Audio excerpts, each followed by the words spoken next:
Hello, my name is Klára. I work in Magdalena, in the middle of the woods, as girls say. And be patient with my English because I studied English with Japanese girls, so my pronunciation is not the best. So be patient, please. Maybe I would like to encourage you to bring it in your services because I absolved training in Sandplay, but I think it's not a big deal to start with that. It's enough just to have sand and stuff from Kinder eggs, and it works. And so I would like to encourage you. And I think that we often talk too much in communities, and the words don't help so much. So I think this is a good method to express my feelings, my emotions in a safe way, because it's not me, but it's figure in the sand, and it's much more safe. So it also brings sensual, how to say,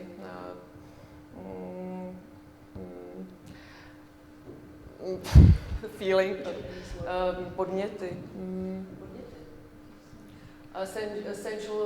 It brings sensual challenges that you don't talk, but you feel what you talk about. So, for example, clients, maybe you know that from your service, I feel good, I feel bad, and nothing else. So the figure has much more opportunities to express it. So, yeah, impulses. And also, when we work with addictions, the sand box brings certain borders where I can express. So when addiction is illness of borders, you know that, so it brings clear space to express yourself. Yeah, and another challenge of Sandplay expression is that you can move with figures in a certain way, and you are not the victim of the situation, but you are the creator of the situation. You can change the situation, and you can realize how you can change it in that actual way, and also you can listen how different people in the group see your situation, and you can change it. It's a really big challenge in that. And also you also work with people with many traumatic experiences, so I think it's more safe way to externalize the trauma in that sand, because it didn't happen to me, but to the certain figure. And I experienced that when it was expressed in that sand, in the therapeutic group, we don't speak afterwards about the trauma, but about that kangaroo who had injury, or who had bad leg or something like that. And also I had not many, but or maybe like 5 or 6 experiences that when we had suspicions that something happened in the community, for example, a relationship between a boy and a girl. I can tell you one situation when one girl put one burr from the certain material, and she brought another bear, and she was smiling that she was from the same material, and she wanted to resist the questions of the group, why is it from the same material, and she didn't want to answer it, and then she knew, and she realized that she discovered the relationship between her and another co-client in the group, and it was revealed in that sense. So, yeah. What is important that we have quite, when we are therapists and we deal with Sandplay, we have power about the situation, and we can push the client where we want to. So it's really important to be aware of the fact that we are just provider of the situation, and we just give questions, and we don't manipulate with what we want to happen in that sense. So we should just to deepen awareness of what that person needs to deepen, not to manipulate with the situation. Yeah, it's Magdalena's community, you know that from Kulturfest, maybe with room.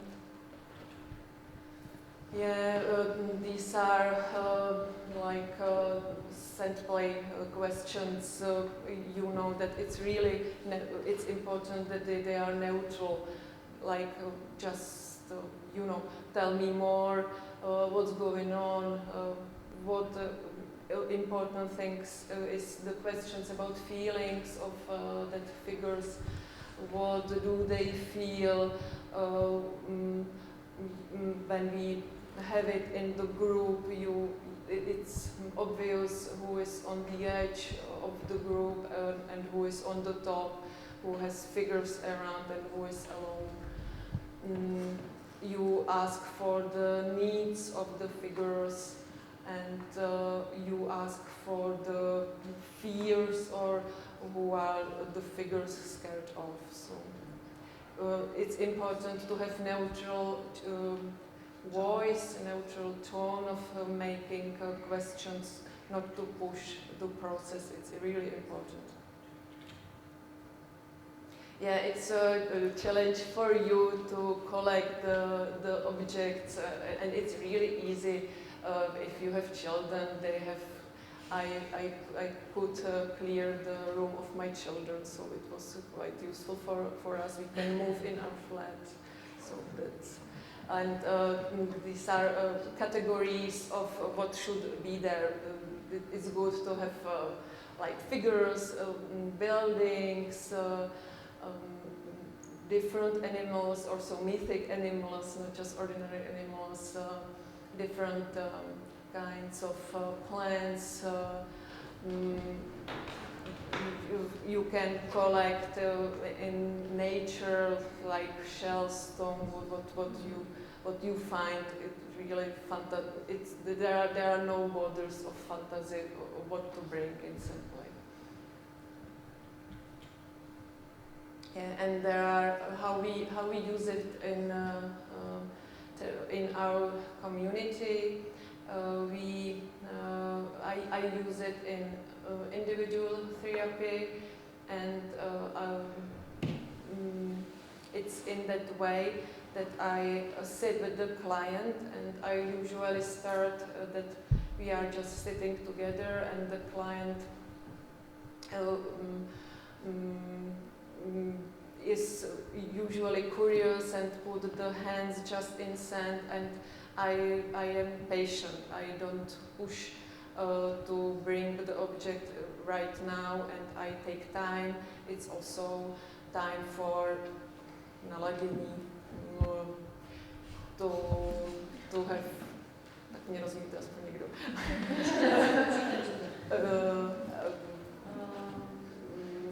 To have certain way or certain level with the client from the relationship with the client as a safe space.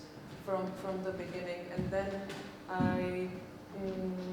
I asked what the person really wants to do. So sometimes they hesitate to choose, and they want me to help him to choose. So I don't push myself to do that. It's really important to let the client have power about the whole process, what he is doing.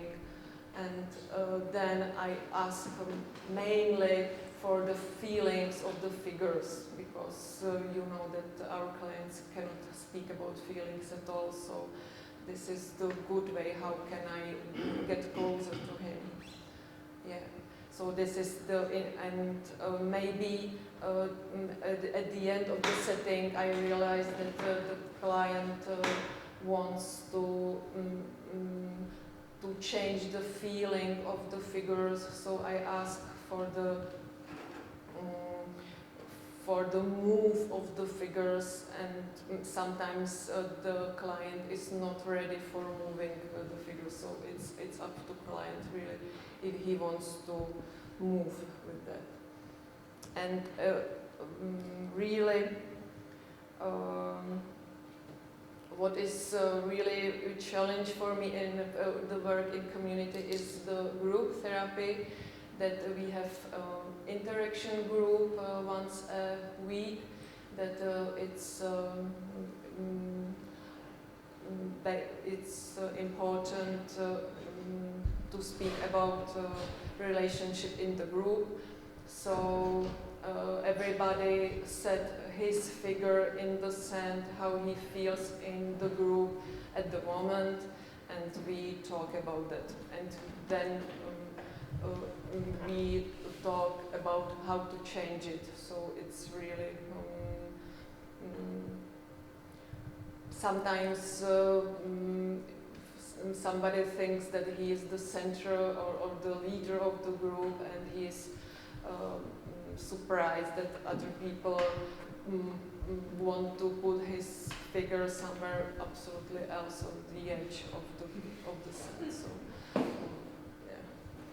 And also we started, because I work with families and family members in Magdalena, so we started to use the Sandplay with working with families, and it's really useful as well. It's you can see the interaction of the whole, you can see the family system in a way you can't speak at all. So there are three levels how we use Sandplay.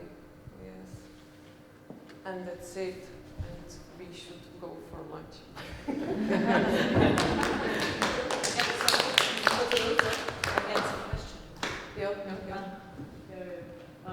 Does it have any borders, boundaries that you don't step, or do you use some strategies in a Sandplay? I have.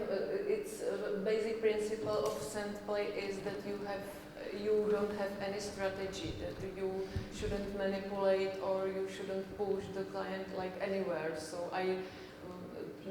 it's really important to have clear mind and not to put the strategies of So we don't speak about that. What's going on on Sandplay? Because when you start interpreting the what's going on in the sand, then I think it can be manipulating. I'm just wondering how you do it in a real. You are suspicious that it's manipulating when we interpreted the situation from the sand. It can be, because you are the one who is using words for. Yeah, or it you depends. ask clients to say what's going on. Yeah, it depends if I work in individual setting or in the group. when I work in group, it's I try to push myself at the back, and it's important how other people see that situation, and I let the group interpret it, and for sure I collect the opinions, and I would maybe some how to say. My English is not enough. Sorry.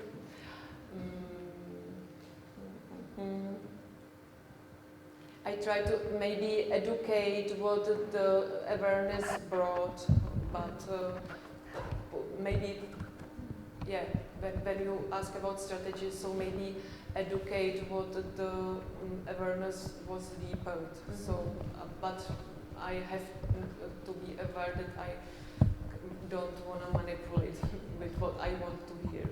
Because it's very, I think it can be very difficult. It can be very difficult for you as a therapist to stay back when you see the process. Inside. Because it's tempting. It's easier in individual because you can ask the client if you are right or what is his opinion. But in group it can be very chaotic, dangerous sometimes, or it can open a lot of things. Yes, I try to put structure maybe and education, but not to manipulate, because it's really tempting to ask, doesn't this kangaroo need to go over there? But I really have to stay back. How do they react at first time that they have? Yeah, they have fun of it for sure. Like, oh, we are playing in the sand like small children, la la la. But they used to it, so. They don't reject. Sorry. I have to say they don't. They make fun of it, but for example, we use it really each community morning group, and to express the moods in a short way. So they are used to it, that it's maybe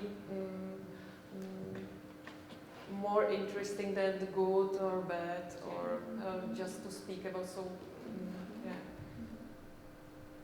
But at the beginning, when I brought the sandbox there and the toys, they made fun of me for sure. But it's common, because it's common technique right now, it's common tool, so they are used to it.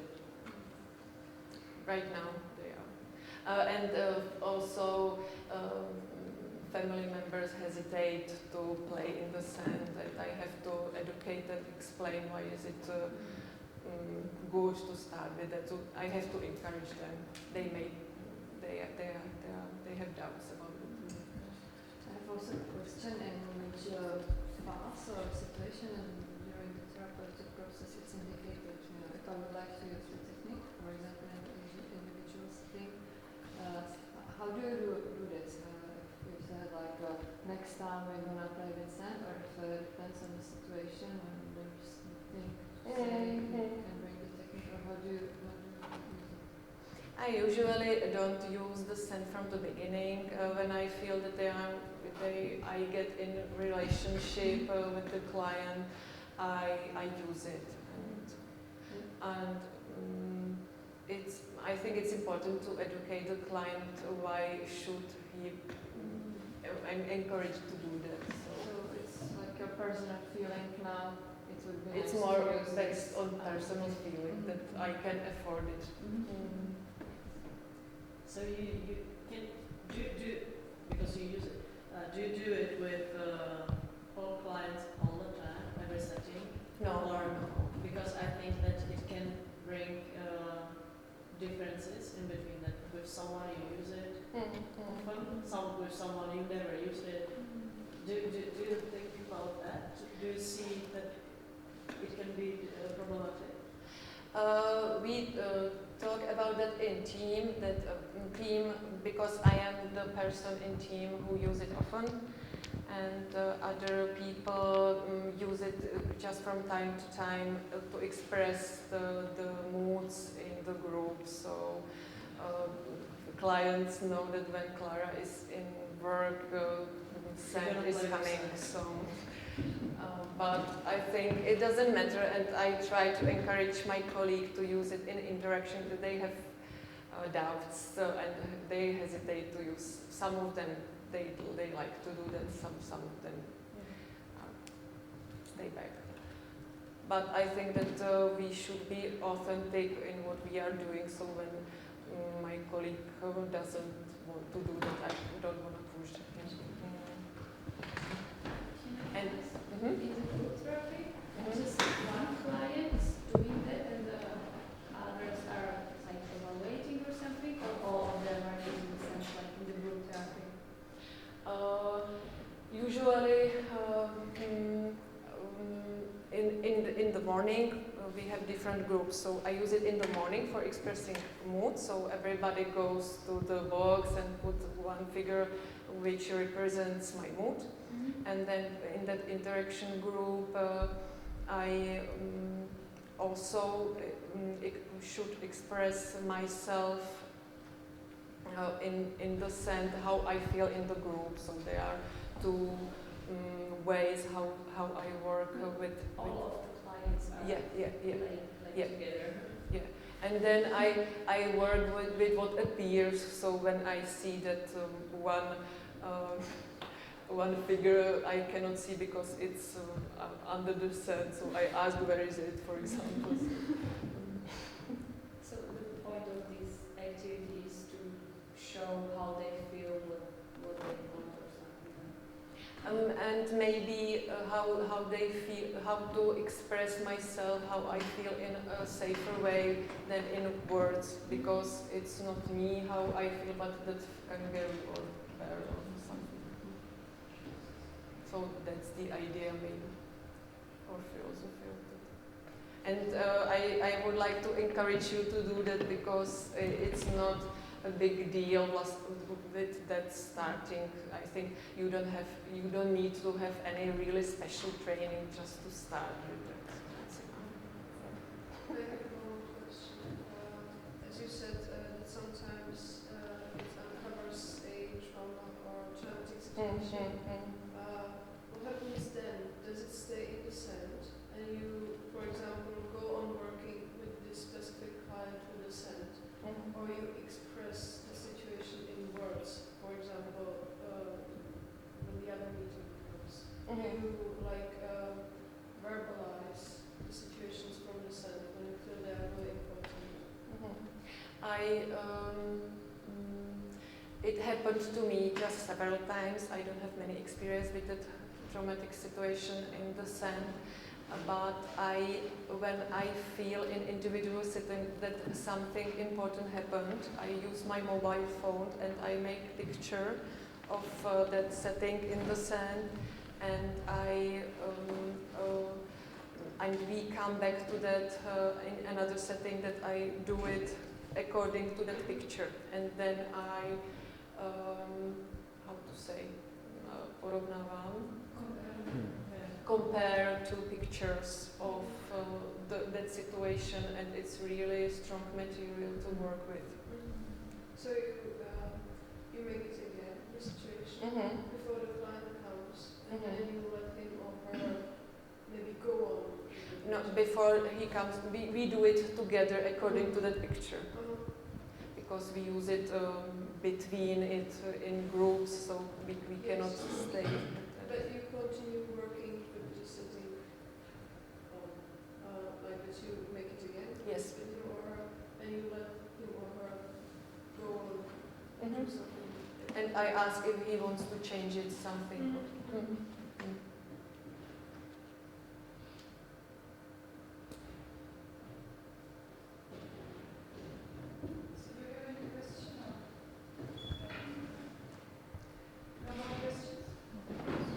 Thank you for your attention. I was so nervous. So.